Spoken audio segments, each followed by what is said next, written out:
जय हिंद प्यारे बच्चों, कैसे हैं आप सभी। मैं आपका अपना गुरु अमरीन श्रीवास्तव आप सभी का खान ग्लोबल में स्वागत करता हूं। उम्मीद करता हूं सारे बच्चे मस्त होंगे। बढ़िया, जानदार, शानदार, लाजवाब पढ़ाई चल रही होगी। एक बार सारे बच्चे कमेंट करके बता दीजिए सभी को ऑडियो वीडियो सब कुछ क्लियर है। फटाफट जल्दी से बता दें, फिर आगे चले हम लोग। सभी बच्चे बता दें, आज आपकी लास्ट क्लास होगी।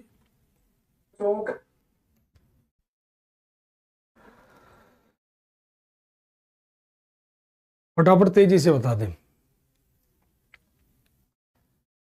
चलिए, ऑडियो वीडियो क्लियर है सभी का, तो स्टार्ट करते हैं। देखो हाँ, जय हिंद राहुल जी, श्रेया जी, दीपक जी, सभी को जय हिंद, अस्सलाम वालेकुम, सभी को राधे राधे, सभी को जय हिंद। आज आप लोगों की लास्ट क्लास है, तो हाँ, तो जितने भी सीडीएस वाले बच्चे हैं, सीएपीएफ वाले बच्चे, उन सबकी आखिरी क्लास होगी। और जो डिफेंस वाले बच्चे हैं, डीए वाले, उनका वर्ल्ड हिस्ट्री चलेगा। ठीक है, आप लोगों में, बाकी बच्चों में वर्ल्ड हिस्ट्री नहीं आती है, ध्यान रखिएगा। अब एक सवाल बहुत बच्चों के मन में था, ठीक हम भी आप लोगों को बहुत मिस करेंगे। अब आप में से एक किसी बच्चे का था कि Anglo Karnataka war, Karnataka war तो आपको मैंने पढ़ा दिया था, और वो डेट देख लीजिएगा, 3 जनवरी या 2 जनवरी का डेट है। ठीक है, 2 जनवरी या 3 जनवरी, क्योंकि मैंने डिस्कस किया था, तो उन्होंने कहा नहीं सर कर्नाटक वॉर तो हो गया है। तो हमने कहा फिर बच्चे क्यों कह रहे हैं। तो किसी बच्चे का था कि कर्नाटक वॉर सर, वही मैं सोच रहा, कर्नाटक वॉर तो हम हमेशा करवाते हैं, और ऐसा कैसे हो सकता है कि कर्नाटक वॉर ना हो। ठीक है, किसी बच्चे का सवाल था, लगातार बीच में बहुत परेशान था बच्चा। तो तुम बेटा देख लेना कितने तारीख का डेट है, 3 तारीख का डेट है। ठीक है, कर्नाटक वार, हाँ कर्नाटक वार करवा दिया तैयार सर, मैंने कहा था कर्नाटक वार हो गया बेटा। जिस बच्चे का भी क्वेश्चन था, कर्नाटक वार ऑलरेडी हो चुका है 3 जनवरी को। ठीक है, हाँ ठीक है गुप्ता जी, चलिए इसलिए वो कहा जाता है पहले। हाँ गुप्ता जी, 3 तारीख का, 3 जनवरी का देखना। आप लोग बताएं कर्नाटक वॉर हुआ है कि नहीं हुआ 3 जनवरी का। जिस बच्चे के पास नोट्स हो पलटना, सच जो है फ्रांसीसियों का आगमन जो हुआ था, पुर्तगाली फ्रांसीसी इन सबका आगमन हुआ था, एक बार देखना सारे बच्चे।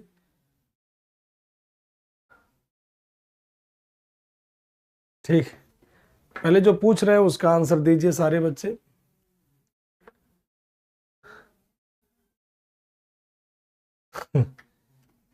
जब पूरे कोर्स देखा करो एक बार ध्यान से बेटा, ठीक है। मैंने प्रारंभिक काल से पढ़ा ही तो। अब तुम कब से पढ़ रही है मुझे नहीं पता है ना, तुम कब से पढ़ रहे हो, कौन से दिन नहीं आ रहे हो। हर दिन तो हमने पता नहीं कि तुम्हारी क्लास हो रही कि नहीं हो रही, तुम मतलब तुम अपने से कर रहे हो कि नहीं कर रहे हो। ठीक, हाँ, डेथ ऑफ नासिर जंग के बाद है। बहुत बढ़िया, देखो गोलू पूरा आंसर बता रहे, हो गया सर, हो गया सर, हो गया सर, हो गया सर। हाँ, कर्नाटिक वार की बात कर रहे हैं, उसी को कर्नाटिक वार कहते हैं। जो आपके मन में चल रहा होगा कर्नाटक वार ना, वो कर्नाटिक वार के नाम से। जो कर्नाटक वार है, देखो ये पूरा का पूरा, जो कर्नाटिक वार आपके दिमाग में, वो कर्नाटक नहीं होता, कर्नाटिक होता है। ठीक है, वो कर्नाटिक वार कहते हैं उसी को, इस तरह से लिखा होगा। ठीक है, उसको कर्नाटक हो गया है ना, कर्नाटक वॉर कह रहा हूं कि हो गया। हाँ, 7 वर्षों का युद्ध, देखो नितिन कह रहे हैं, उसी में बैटल ऑफ अड्यार भी कराए थे। हाँ सौरभ, बिल्कुल वही है, वही है कर्नाटक वॉर। ठीक है बेटा, तो पहले एक बार सिलेबस जरूर पढ़ लिया करो। हाँ, कर्नाटक वॉर वही है, हो चुका है सर, हो चुका है सर। इसलिए कहता हूं बेटा एक बार देख लिया करो, क्योंकि चीजें रिपीट होना ठीक नहीं होता है। ठीक, चलिए अब आते हैं हम लोग बहमनी साम्राज्य की बात कर लेते। कोई बच्चा कह रहा था सर बहमनी साम्राज्य पढ़ा दीजिएगा, तो बहमनी साम्राज्य पढ़ा करके फिर आपको मोस्ट इंपॉर्टेंट टॉपिक, हाँ बहुत डिटेल में हुआ था, कॉज ऑफ ऑस्ट्रेलियन वॉर। ठीक है, चलिए यस हो गया। जब हो गया सक्षम तो फिर क्यों लिखते हो नहीं हुआ, पहले देख लिया करो बेटा। ठीक है, चलो आते हैं बहमनी साम्राज्य। वही तो मैं कह रहा हूँ, ढूंढ ढूंढ के पढ़ा रहे हैं टॉपिक। जितना मैंने बोला ना कि मुझे थोड़ा सा भी अगर लगेगा कि ये इंपॉर्टेंट है, वो भी मैं पढ़ा दिया हूं। लगभग सिलेबस सब आपका खत्म ही है, कुछ नहीं बचा है। ये सब वो टॉपिक है जो आपको रिवीजन में रखने ही नहीं है।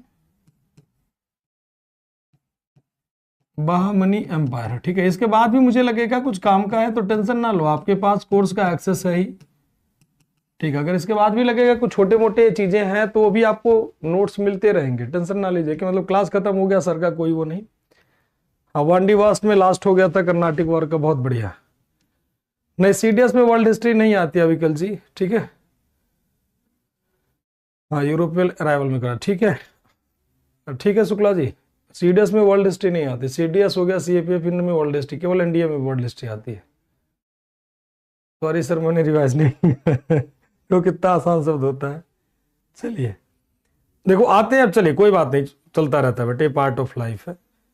अब आते हैं हम लोग, बात कर लेते हैं कि बहमनी एम्पायर। तो बहमनी एम्पायर की स्थापना जो की जाती है, दक्षिण भारत में है बहमनी एम्पायर। बहमनी एम्पायर की जो स्थापना की जाती है अलाउद्दीन बहमन शाह के द्वारा, यानी किसके द्वारा, जैसे हसन गंगू कह सकते हो, ठीक, जिसके कहते हैं हसन गंगू, यानी कौन, अलाउद्दीन बहमन शाह। अलाउद्दीन बहमन शाह, इसके नाम से बहमनी साम्राज्य है। चलिए सारे बच्चे खो जाइए। अलाउद्दीन बहमन शाह, ठीक, अलाउद्दीन बहमन शाह। इसकी कैपिटल कहाँ, इसका और सरनेम क्या था इसका, यानी अदर नेम क्या था, अदर नेम, अन्य नाम क्या होगा, हसन गंगू।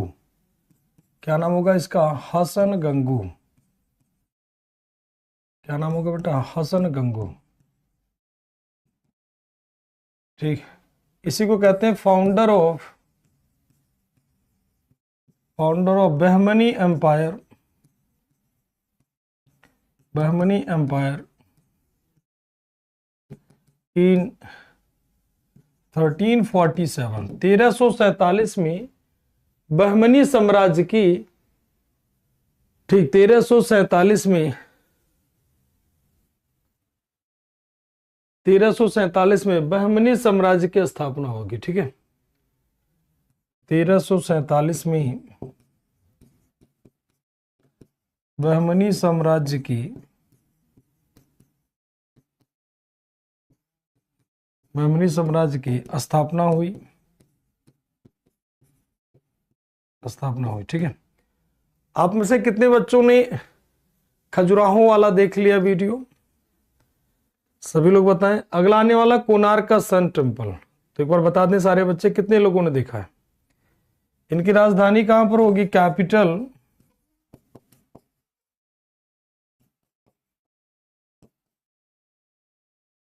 इनकी राजधानी कहां होगी, तो गुलमर्ग इनकी राजधानी, कहां पर, गुलबर्ग, गुलबर्ग इनकी राजधानी, तो गुलबर्गा इसे कहते हैं, गुलबर्गा इनकी राजधानी होगी। अब देखो गुलबर्ग, एक गुलमर्ग है, ध्यान रखिएगा, एक गुलबर्ग है, एक गुलमर्ग है, तो एक गुलमर्ग है, एक गुलबर्ग है, और ये गुलबर्गा कहां पर है, तो कर्नाटका वाला, कहां पर है, कर्नाटका में, ठीक है। यस सर देखा, यस सर देखा, नहीं देखा, यस सर देखा, नहीं देखा, ठीक है। हाँ चलिए, जो बच्चे नहीं देख पाए होंगे देख लीजिएगा, नहीं तो बाद में आपको बहुत ज्यादा हेल्पफुल रहता है। जब किसी चीज का आप पूरा डेप्थ में पढ़ते हो, एक होता है ऊपर ऊपर, तो सभी चीजें तो मैंने आपको डेप्थ में ही पढ़ाई है, तो देख लिया करो बेटा। ये सब वीडियोज ऐसे होते हैं जो आपको हमेशा नहीं मिलेंगे, और ढूंढते रह जाओगे कहीं कहीं, फिर मिलेगा तो बस उसी में आधे घंटे हवाबाजी चलेगी। यूट्यूब के मोस्टली वीडियो में क्या होता है, आधे घंटे हवाबाजी चलती है, पढ़ाई कुछ होती नहीं, और हम तो कभी फालतू बातें करते भी नहीं, जानते हो आप, ठीक। तो इसीलिए टू द पॉइंट देखा करो। आप लोग वो बच्चे हो, मसाले के चक्कर में मत भागना, मसाला जहां होगा वो नहीं। सर ये इंपॉर्टेंट है क्या, ये तो पहले मैंने मोहम्मद बिन तुगलक में बताया भी था कि बहमनी साम्राज्य की स्थापना किसने की थी, अलाउद्दीन बहमन शाह ने की थी। इसी का नाम था क्या, हसन गंगू था, ठीक है, ठीक। चलिए उस समय शासक कौन था, एक पॉइंट बना के लिख लेना है, नोट करके।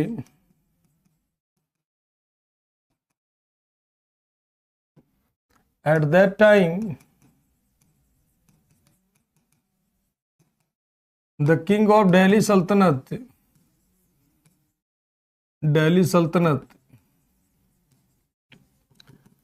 उस time the ruler of Delhi सल्तनत कर दीजिएगा, द रूलर ऑफ दिल्ली सल्तनत कौन हो जाएगा, मोहम्मद बिन तुगलक। अच्छा एक प्यारा सा सवाल है, दिल्ली सल्तनत का सबसे ज्यादा पढ़ा लिखा व्यक्ति कौन था, मोहम्मद बिन तुगलक। उस समय शासक कौन था बेटा? मोहम्मद बिन तुगलक। ठीक है, तो ध्यान रखिएगा, अलाउद्दीन बहमन शाह ने कौन से साम्राज्य बनाया था? बहमनी साम्राज्य की स्थापना की थी। अलाउद्दीन बहमन शाह ने कौन सा साम्राज्य बनाया था? बहमनी साम्राज्य। इसके बाद आता है कौन? मोहम्मद शाह। मोहम्मद शाह आते ही इसने राज्य को 4 भागों में बांट दिया। एक गुलबर्गा कर देता है, दूसरा बरार कर देता, तीसरा बीदर कर देता है, और चौथा क्या कर देता? दौलताबाद। और माना जाता बारूदों का सबसे पहले प्रयोग मोहम्मद शाह ने ही किया था। ठीक, मोहम्मद शाह ने ही किया था बारूदों का सबसे पहले प्रयोग। और बातें कर लेते हैं। इसके बाद अगला शासक आ जाएगा मोहम्मद शाह। मोहम्मद शाह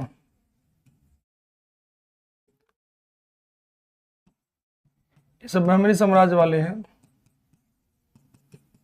मोहम्मद शाह प्रथम,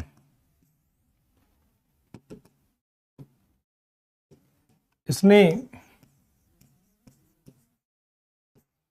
बहमनी साम्राज्य को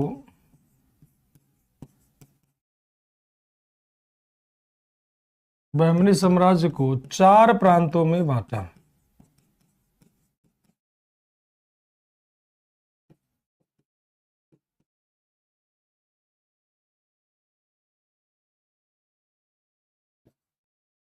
He divided Bahmani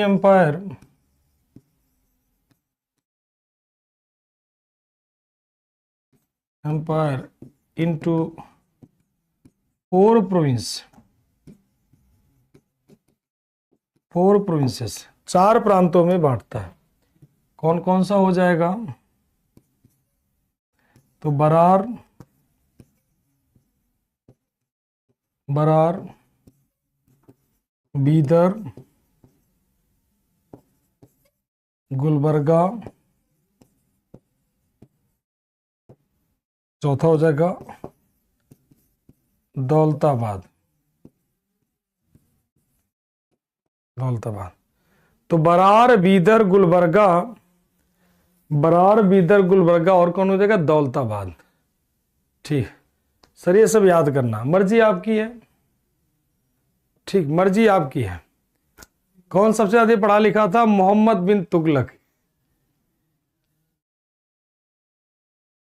हाँ, मोहम्मद बिन तुगलक, बहुत बढ़िया सौरभ बेटा।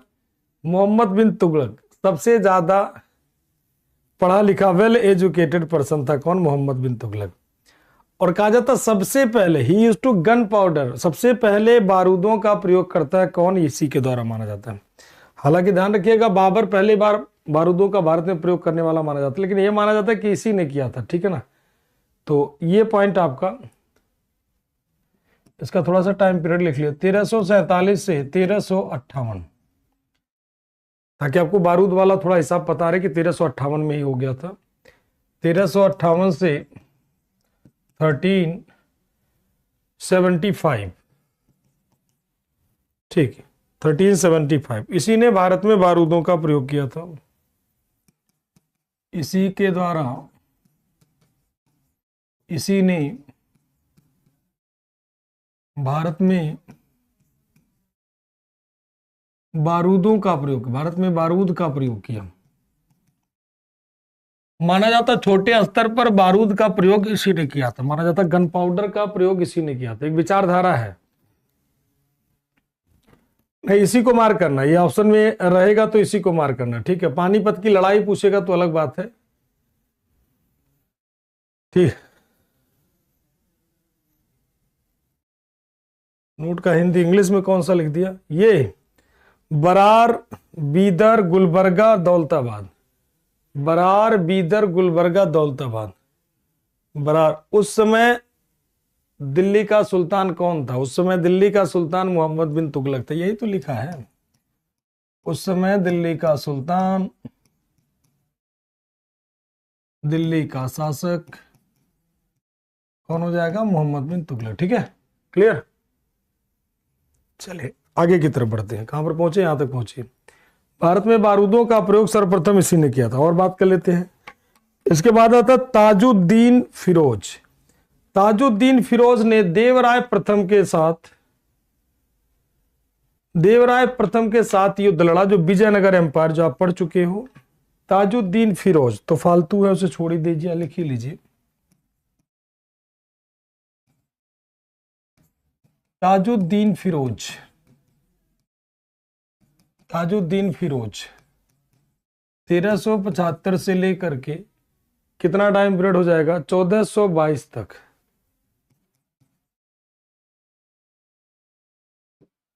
ठीक, बैटल विथ देवराया फर्स्ट, देवराय प्रथम के साथ युद्ध, देवराय प्रथम के साथ युद्ध। तो आप लोग बताओ, देवराय प्रथम, देवराय प्रथम कौन सी डायनेस्टी के थे? विजयनगर डायनेस्टी और विजयनगर एम्पायर के। और विजयनगर में 4 डायनेस्टी थी, संगम, सलुआ, तलुआ और अराविटू। ठीक, तो आपको बताना है, अभी गोलकुंडा नहीं आएगा, गोलकुंडा अभी रुक के आएगा। ठीक है, इसके जस्ट बाद गोलकुंडा आएगा, अभी गोलकुंडा नहीं आएगा। ठीक है, गोलकुंडा उसका पार्ट था, लेकिन वो एम्पायर के रूप में अभी नहीं बन रहा। अभी उसने अपने 4 प्रांत बनाए थे, 5 प्रांत बाद में बनेगा। ठीक है, 5 छोटे छोटे भाग बाद में बनेगा। तो अभी तो यही पॉइंट है। ठीक है, अब इसके बाद बात कर लेते हैं, शिहाबुद्दीन आ जाता है। शिहाबुद्दीन ने राजधानी क्या किया, राजधानी परिवर्तन कर देता और गुलबर्ग की जगह राजधानी बीदर कर देता। कौन हो जाएगा? शिहाबुद्दीन अहमद। अगला शासक हो जाएगा शिहाबुद्दीन अहमद।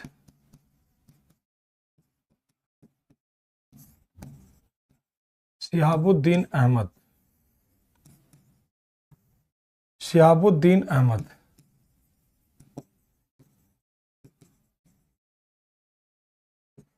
शिहाबुद्दीन अहमद, शिहाबुद्दीन अहमद ने कैपिटल चेंज कर देता है, कैपिटल ट्रांसफर फ्रॉम गुलबर्गा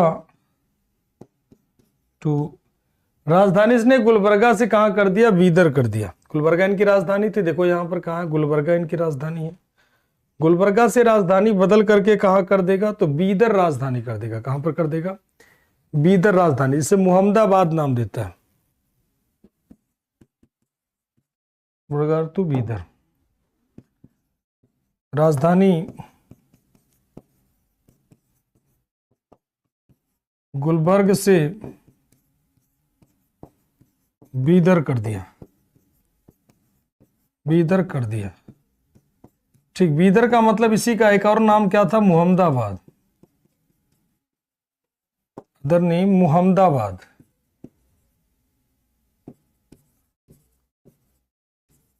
क्या नाम हो जाएगा? मुहम्मदाबाद, इसी का नाम। संगम, संगमवार मेरे चेलो, गर्दा गर्दा मचा दियो आज तो। प्रतिभा, ज्योति, नवीन, सचिन, बहुत बढ़िया, सचिन वर्मा, प्रदीप, अमित रंजन, अंशुल, तोलिका, आफ्ताब, वेरी गुड, बहुत बढ़िया, अति उत्तम आंसर सारे बच्चों का। ठीक है, ठीक। शिहाबुद्दीन अहमद, इसे संत अहमद भी कहते थे। इसका अन्य नाम बहुत ही उदार था, यह उदार शासक था, उदार शासक था। इसी के कारण से इसे संत अहमद कहते थे, संत अहमद कहते थे। उदार शासक था, पहला पॉइंट। इसलिए लो इसी पे लिख दे रहे हैं, इसलिए इसे। एक और प्यारा सा क्वेश्चन बताएं आप लोग, अलाउद्दीन खिलजी के समय कुल कितने मंगोलों का आक्रमण हुआ? उदार शासक था, इसलिए इसे संत मुहम्मद कहते थे, संत मुहम्मद कहते थे लोग, इसे संत मुहम्मद कहते थे। लोगों के द्वारा क्या कहा जाता था? संत मुहम्मद का दर्जा दिया जाता है। ठीक, इनके दरबारी कवि कौन थे?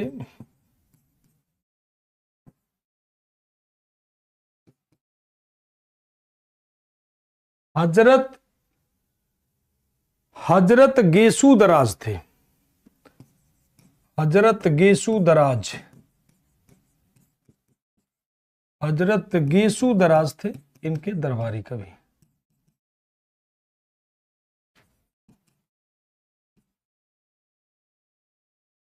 हजरत गीसुदराज इनके दरबारी कवि माने जाते हैं। ठीक है, चलिए और बात कर लेते हैं। इसके बाद हुमायूं, हुमायूं शाह जिसे दक्कन का नीरो कहा जाता, दक्कन का नीरो इतना खतरनाक था। सॉरी सॉरी सॉरी सॉरी, अगला हो जाएगा कौन, हाँ हुमायूं शाह, हाँ इसी का, हुमायूं का जालिम हुमायूं, इसे कहते थे जालिम हुमायूं, बड़ा खतरनाक था हुमायूं शाह, जालिम हुमायूं कहते थे। हाँ ठीक है, हुमायूं शाह, हुमायूं शाह, हुमायूं शाह जालिम हुमायूं के नाम से प्रसिद्ध। इसे कहते थे जालिम हुमायूं कहते थे, क्या कहते थे, जालिम हुमायूं। इसका सरनेम या अदर नेम कह लीजिए, अदर नेम जालिम हुमायूं। जालिम हुमायूं जानते ना, क्रूर। जालिम किसे कहते हैं, जालिम कहते जो क्रूरता, मतलब क्रूर शासक था, क्रूर, क्रूरल शासक था, क्रूरता के कारण। हाँ 6 बहुत बढ़िया आंसर सही बच्चों का, बहुत बढ़िया आंसर। 6, सुमित, अंशुल, शिवांगी, यासीन, सभी के आंसर, युग सभी के आंसर 6 मंगोलों का अटैक हुआ। अलाउद्दीन ने कुछ बिल्डिंग भी बनवाई थी, कुछ बिल्डिंग भी बनवाई थी। क्या क्या बनवाया था फटाफट बता दे। क्रूर था, हाँ बिल्कुल बहुत ज्यादा क्रूर था, इसीलिए इसे दक्कन का नीरो कहते थे। जालिम हुमायूं दक्कन के नीरो कहते थे इसे, दक्कन का नीरो, दक्कन का नीरो के नाम से प्रसिद्ध, दक्कन का नीरो कहा गया इसे, दक्कन का नीरो कहा गया। जैसे कहते हैं रोम जल रहा नीरो बंसी बजा रहा है, ये बड़ी कहावत है। रोम का शासक था नीरो, हाँ निर्दयी था, रोम का शासक था नीरो। तो जब रोम पर आक्रमण हो रहे थे तो बंसी बजा, मतलब मस्त था, उसे कोई फर्क नहीं था, वो केवल अपने धुन में मस्त रहता था। ठीक, तो दक्कन का नीरो कहते हैं, क्या कहते हैं, दक्कन का नीरो, बड़ा ही खराब आदमी था, दक्कन का नीरो इसे कहा गया। ठीक है, इसका वजीर था महमूद गवां, जिसे पूरब का टोडरमल कहते हैं। इसका वजीर जो था, जो मिनिस्टर कहलाता है, महमूद गवां, महमूद गवां ईरान का व्यापारी था। ये भारत का नहीं था, ईरान का व्यापारी था, उसे नियुक्त करता है। ठीक, ईरान का व्यापारी था, इसे टोडरमल का पूर्वगामी कहते हैं। टोडरमल किसके दरबार में रहते थे बताओ, और किस लिए प्रसिद्ध थे, टोडरमल का पूर्वगामी।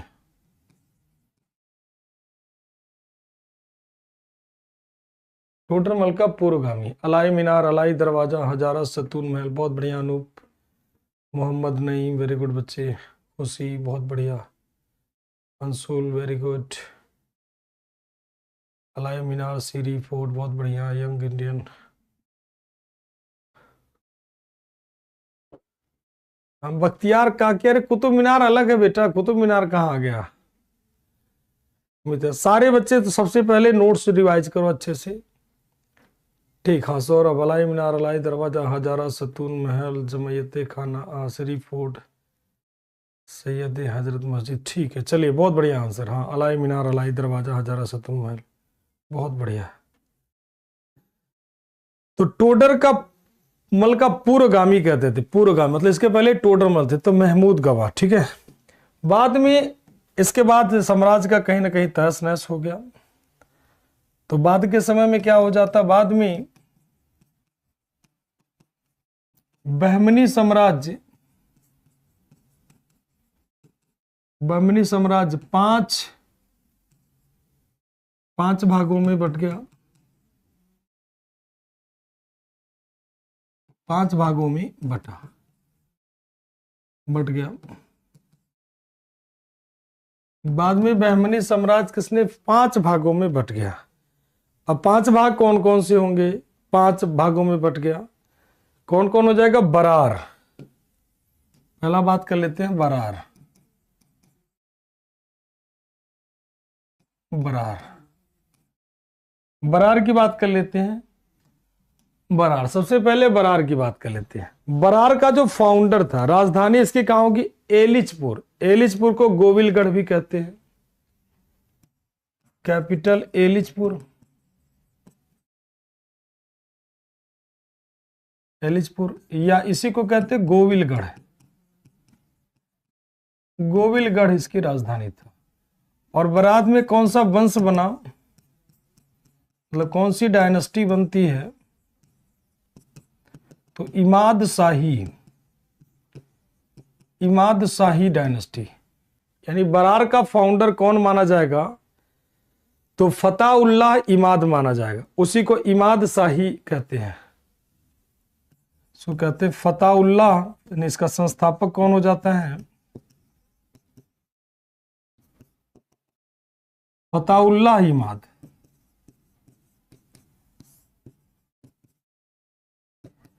फताउल्लाह इमाद। और इसी के नाम से बनता इमाद शाही।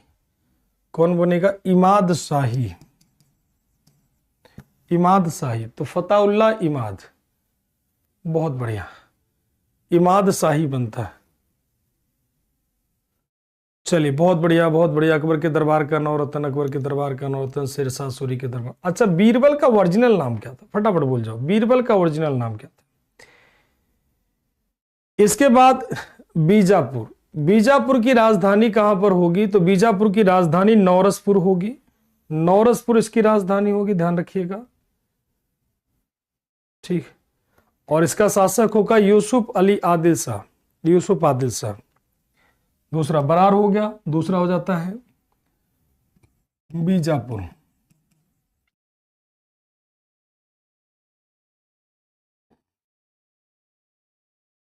बीजापुर इसकी राजधानी कहां पर होगी? नौरसपुर।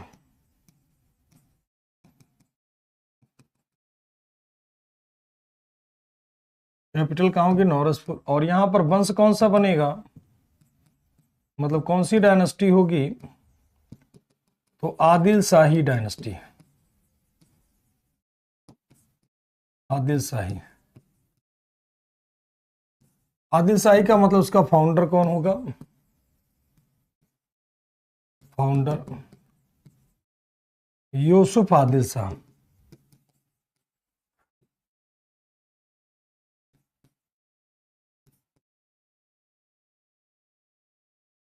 यूसुफ आदिल शाह।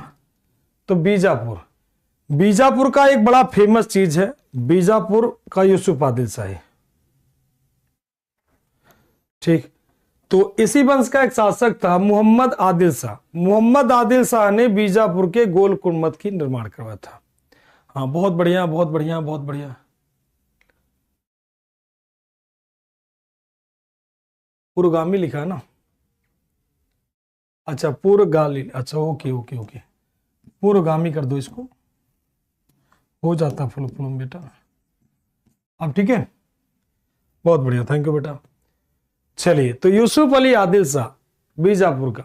अब बात कर लेते हैं यूसुफ आदिल शाह। महेश दास, महेश दास बहुत बढ़िया। सौरभ राठौर, शुभम सिसोदिया बहुत बढ़िया आंसर सभी का बच्चा। पूजा बहुत बढ़िया आंसर। सुमित, सार्थक बहुत बढ़िया, सभी का आंसर बहुत बढ़िया। पंकज, शिवांगी, नवीन, सभी का आंसर बहुत बढ़िया। हाँ कर्नाटक में बीजापुर, सब कर्नाटका में चल रहा। मोहम्मद आदिल शाह ने बीजापुर में गोल गुम्बद का निर्माण करवाया था। फटाफट नोट कर लेते हैं। मोहम्मद आदिल शाह ने इसी वंश के मोहम्मद आदिल शाह ने बीजापुर का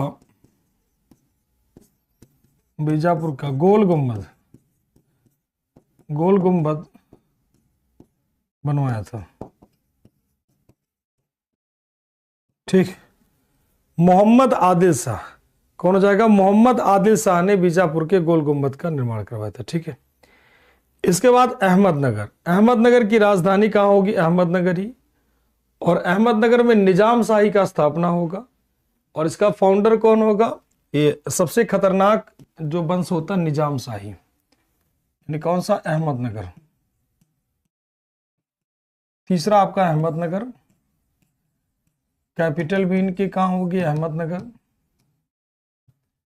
कैपिटल भी कहाँ हो जाएगी? अहमदनगर। डायनेस्टी क्या हो जाएगी? निजाम शाही।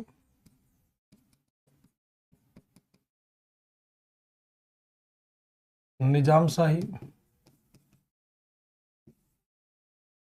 निजाम शाही इनका वंश हो जाएगा, ठीक है। कैपिटल और फाउंडर कौन हो जाएगा भाई? इसका फाउंडर कौन हो जाएगा? तो ध्यान रखिएगा, अहमदनगर का मलिक अहमद इसका फाउंडर, चूंकि उसी के नाम से, मोस्टली नाम से ही रहता है, मलिक अहमद। कौन हो जाएगा? मलिक अहमद। यानी कौन? मलिक अहमद के नाम से। अरे मलिक अहमद के नाम से, अहमद के नाम से अहमदनगर। बीजापुर तो खाली यही अलग है, बाकी सब तो मोस्टली नाम से ही है, ठीक है। तो अहमदनगर तीसरा डायनेस्टी आपका होता है अहमदनगर।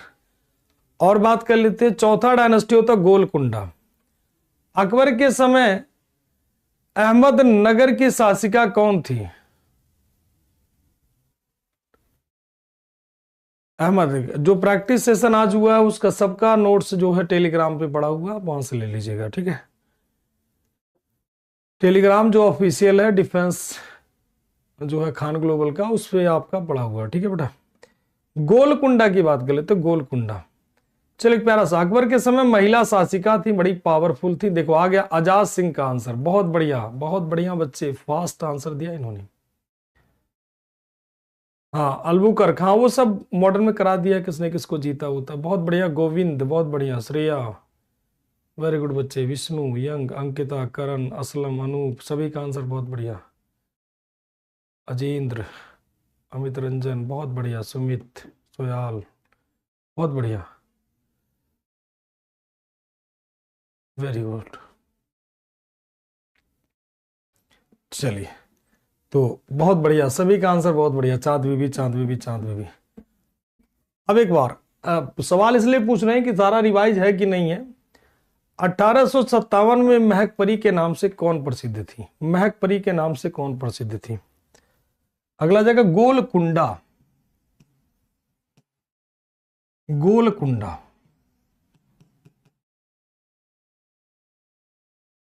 गोलकुंडा की बात कर लेते हैं। गोलकुंडा, गोलकुंडा की बात कर लेते हैं तो कुतुब शाही।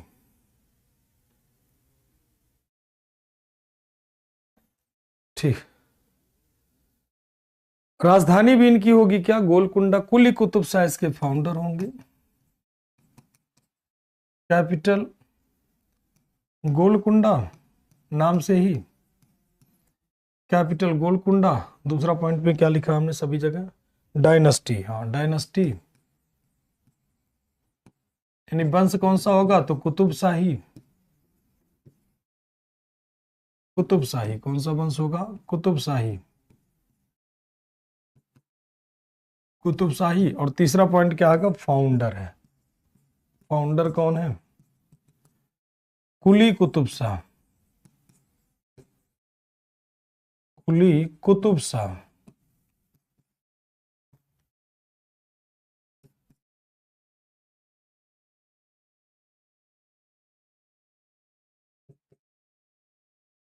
इन्होंने ही क्या बनवाया था? चार मीनार के स्थापना, चार मीनार का निर्माण करवाया।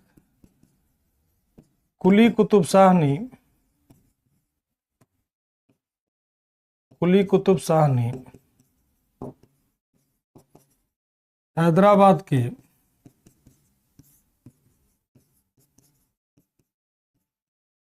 चार मीनार का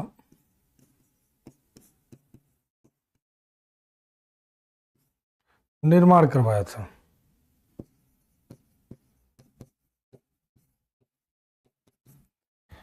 कुली कुतुब शाह ने हैदराबाद के कितने? चार मीनार का निर्माण करवाया था। कुली कुतुब शाह ने हैदराबाद के बेगम हजरत महल, बेगम हजरत महल, बहुत बढ़िया, सभी का आंसर बेगम हजरत महल, बेगम हजरत महल, बेगम हजरत महल। नेपाल चले गए, वेरी गुड। महक परी, एक बड़ा प्यारी लाइन है, दरो दीवार पर हसरत की नजर रखते हैं, खुश रहो अहले वतन, अब हम तो सफर करते हैं। वो बेगम हजरत महल के हस्बैंड की लाइन है कि दरो दीवार पर हसरत की नजर रखते हैं, खुश रहो अहले वतन अब हम तो सफर करते हैं, जिसको क्रांतिकारी भगत सिंह, सुखदेव, राजगुरु सभी लोग अक्सर गाया करते थे। तो एक और गाना भगत सिंह गुनगुनाया करते हैं, जब से सुना है मरने का नाम जिंदगी है, सर पे कफन लपेटे कातिल को ढूंढते हैं। बड़ा प्यारी लाइन हुआ करती थी भगत सिंह की कि जब से सुना है मरने का नाम जिंदगी है, सर पे कफन लपेटे कातिल को ढूंढते हैं। बड़ा बढ़िया बढ़िया लाइन था। ठीक, तो ये सब लाइनें बड़ी प्यारी प्यारी सी हैं। तो बेगम हजरत महल के जो हस्बैंड थे उन्हीं के द्वारा नवाब वाजिद अली शाह, उन्हीं की लाइनें, बड़ी प्यारी प्यारी लाइनें। ठीक है, चलिए एक प्यारा सा क्वेश्चन का आंसर देते हैं इसी बात पे। लाइन ऑफ बिहार किसे कहते हैं? तो गोल चार मीनार का निर्माण किसने करवाया था? हैदराबाद के चार मीनार का निर्माण कुली कुतुब शाह ने करवाया था। इसके बाद आते बीदर। बीदर में बीदर शाही वंश बनेगा, सॉरी बरीद शाही वंश बनेगा, और अमीर अली बरीद ने की थी। राजधानी कहां हो जाएगी? बीदर। इसके बाद अंतिम आ जाएगा बीदर। बीदर में, बीदर की अगर हम बात कर लेते हैं तो दो तीन चीजें फिर से वही, इनकी कैपिटल कहां होगी? कैपिटल इनकी बीदर ही होगी। दूसरा पॉइंट क्या आ जाता है? डायनेस्टी। ठीक, तो बीदर में जो डायनेस्टी होगी वो कौन सी होगी? तो ध्यान रखिएगा। ठीक, वरीद शाही, वरीद शाही डायनेस्टी। और इसके फाउंडर कौन हो जाएंगे? ठीक, फाउंडर इसके हो जाएंगे कौन आपके? अमीर अली वरीद, अमीर अली वरीद, अमीर अली वरीद। ठीक, तो ये इसके फाउंडर हो जाते हैं। तो 5 डायनेस्टी पूरी कंप्लीट हो गई। 5 4 3 2 और क्या हो जाएगा? 1। ये 5 डायनेस्टी होगी बहमनी साम्राज्य में जो बनाए जाएंगे। ठीक है, तो 5 डायनेस्टी होंगी। आमिर अली वारिद, तो वरीद शाही डायनेस्टी बनेगी, आमिर अली वरीद इसके फाउंडर हो जाएंगे। तो 5 डायनेस्टी बनते हैं कहां पर? गोलकुंडा में। तो इस तरह से आपकी हिस्ट्री खत्म हो गई। और अगर कोई छोटा मोटा रह रहा टॉपिक तो आप वो कोई भी फूले भटके 99.9% लगभग मैंने कंप्लीट कर दिया है। 99.9%, 0.1% मैं नहीं कहता। मेरे एग्जाम में आपके जितना भी आने की संभावना है वो लगभग 100% कवर किया है मैंने। फिर भी देखते हैं, अगर कुछ छोटा मोटा रह जाएगा तो भी आपको हम अलग से, अगर कुछ रह रहा होगा मुझे लगेगा बीच बीच में कि नहीं ये बच्चों को पूछ सकता है तो आपको दे देंगे। ठीक है, तो अगर कुछ आपको लगता है कि नहीं ये पॉइंट रह गया। अब हम लोग इंपॉर्टेंट की बात कर लेते हैं।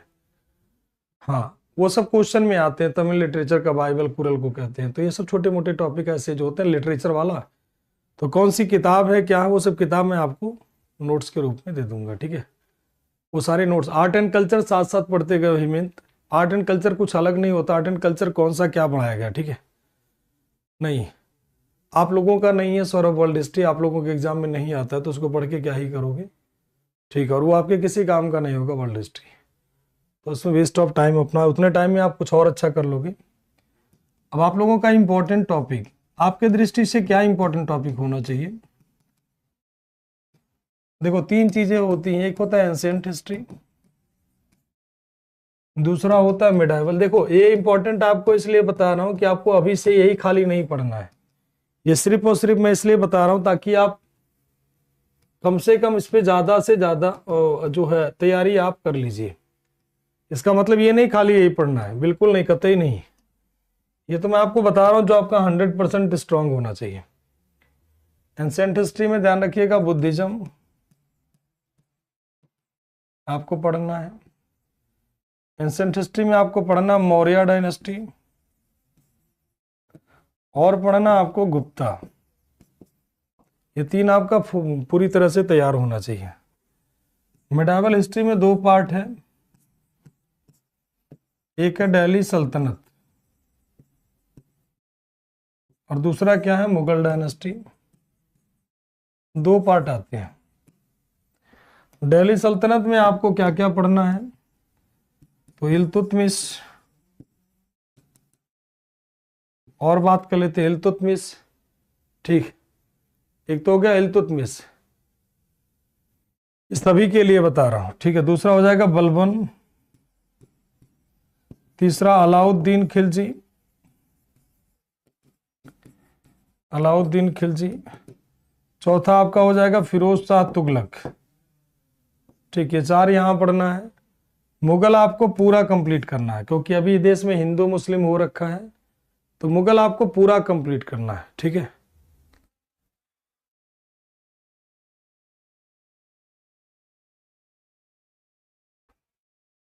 चलिए, धन्यवाद तुलिका, इतने बढ़िया लाइनें आपने लिखा है।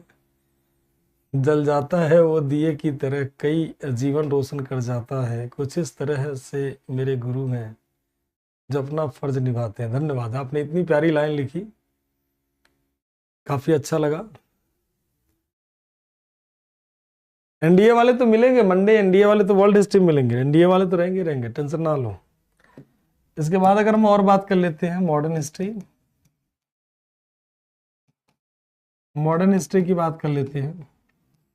मॉडर्न हिस्ट्री में देखो, पूरा मॉडर्न हिस्ट्री अभी तो रिवाइज करो, क्योंकि टाइम अभी बहुत है एग्जाम में, तो फुल आप रिवाइज करो सबसे पहले। अभी तो आप फुल पढ़ोगे, कुछ नहीं छोड़ोगे, फुल रिवाइज करोगे। उसके बाद आपका लास्ट मंथ में क्या रिवाइज करोगे, लास्ट मंथ खाली लिख दे रहा हूं, तो बहुत सारे बच्चे काम चोरी करते हैं और लास्ट मंथ वाला खाली अभी पढ़ते हैं, बाकी छोड़ देते हैं। ठीक है, तो सारा पढ़ना है अभी तो। हाँ, एफएसटी का मतलब फिरोज शाह तुगलक यार। देखो लास्ट मंथ में क्या पढ़ोगे, लास्ट मंथ में Gandhian era, Gandhian era, Gandhian era में गांधी जी को पूरा पोस्टमार्टम कर डालोगे। गांधी आपको पसंद हो ना पसंद हो, HRA और HSRA इसको रिवाइज में रख लोगे। ठीक, गांधीयन एरा पूरा कंप्लीट करोगे। दूसरा हो जाता है रिवोल्ट ऑफ 1857, और तीसरा पॉइंट आपका आ जाता है कौन सा, यूरोपियन अराइवल में पोर्चुगीज, पोर्चुगीज। ये कम से कम इतना आपको अपना रिवाइजन में रखना है, ठीक है। ठीक, तो ये आपको रिवीजन में रखना है। क्लियर है सभी का? चलिए, तो आप लोगों को ढेर सारी शुभकामनाएं। किसी के मन में और कोई सवाल बन रहा हो तो पूछ लीजिए। ठीक, किसी के मन में कोई भी डाउट हो तो पूछ लीजिए। एनडीए वाले बच्चों का मंडे से वर्ल्ड हिस्ट्री शुरू हो जाएगा, तो और भी किसी के मन में हो तो पूछ लीजिए।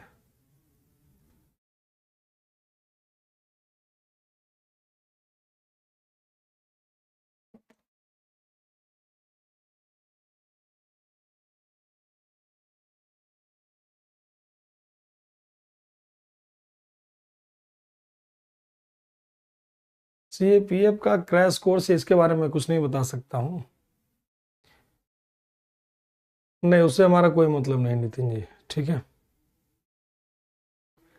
कलिंग बैटल देख लो, सब करवा दिया है यार, कलिंग बैटल वगैरह देख लीजिए। एंसेंट हिस्ट्री हो गया बेटा, एंसेंट हिस्ट्री अभी बची थोड़ी। एंसेंट हिस्ट्री में बता तो दिया क्या क्या पढ़ोगे, एंसेंट हिस्ट्री में बता तो दिया। ऐसे एंसेंट हिस्ट्री तो है, बुद्धा, मौर्य, गुप्ता।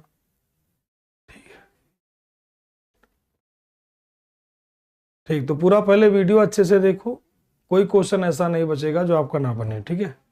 सारे कॉन्सेप्ट 100%, पहले प्रैक्टिस जो आपका करवाया है, पहले प्रीवियस ईयर क्वेश्चन बनाओगे आप लोग, ध्यान रखिएगा। अब जिनका क्लास खत्म हो गया, वो अमोघ सीरीज जो आपकी चली है उसका प्रीवियस प्रैक्टिस क्वेश्चन बनाओगे। ठीक, जो भी अमोघ सीरीज चली है उसका प्रैक्टिस क्वेश्चन आप लोग बनाओगे, ठीक है। देहरादून हम लोग ऑफलाइन भी आ रहे हैं, ध्यान रखिएगा। SSB भी लगातार चल रही है, तो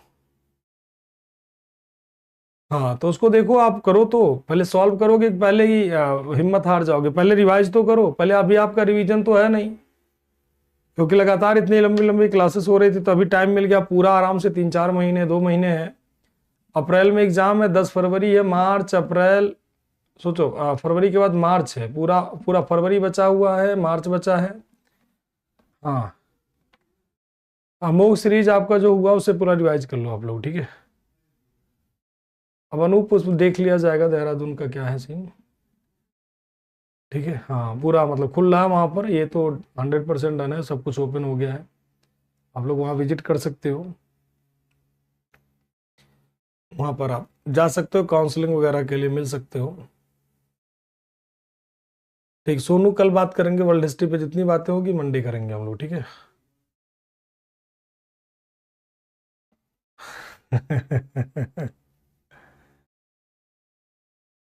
हाँ चलिए, बाकी आप लोग रेगुलर वाईटी देखते रहो, वाईटी पे जब भी सीरीज आपकी स्टार्ट होगी प्रैक्टिस की फुल फेज में, तो वो तो आपका चलेगा चलेगा, ठीक है।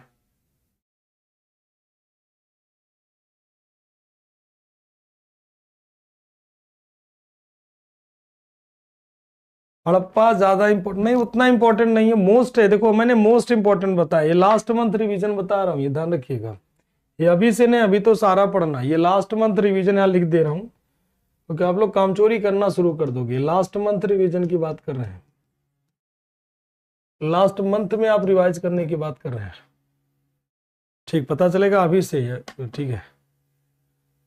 98 99 बन रहे हैं सर, ठीक है, बहुत अच्छा है, बहुत अच्छा है सौरभ स्कोर।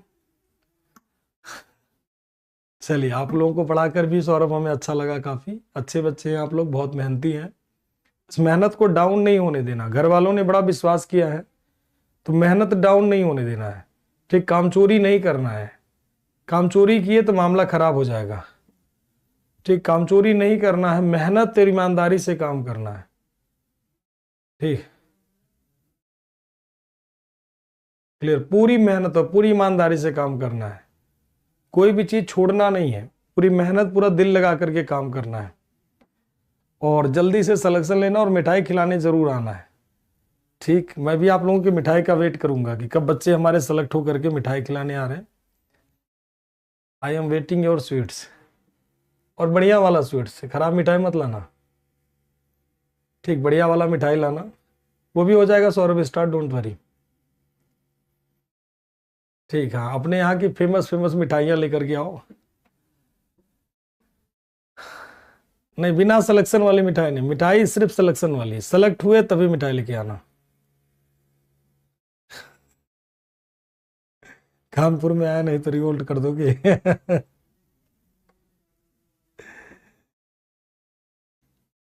ठीक,